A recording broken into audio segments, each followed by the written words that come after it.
தேவனை நோக்கி என் ஆத்துமாவானது இருக்கிறது, அவராலே எனக்கு ரட்சிப்பு வரும். அவரே என் கண்மலையும் என் ரட்சிப்பும் என் உயர்ந்த அடைக்கலுமானவர். நான் அதிகமாய் அசிங்கப்படுவதில்லை. நீங்கள் எதுவரைக்கும் ஒரு மனுஷனுக்கு தீங்கு செய்ய நினைப்பீர்கள். நீங்கள் அனைவரும் சந்தரிக்கப்படுவீர்கள். சாய்ந்த மத்தியிலுக்கும் இடிந்த சுவருக்கும் ஒப்பாவீர்கள்.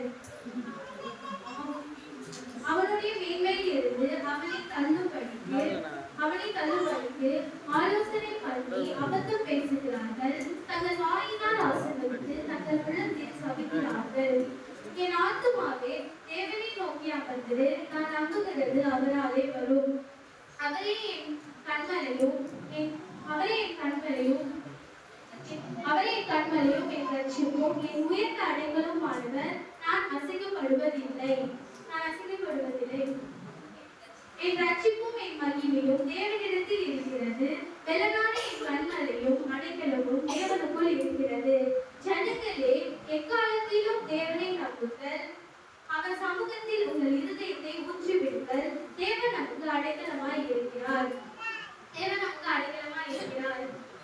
கீழ்மக்கள் மாயையும் மேன்மக்கள் பொய்யுமாகவே தராசிலே அவர்கள் வைக்கப்பட்டால் அவர்கள் மாயையிலும் லேசானவர்கள்.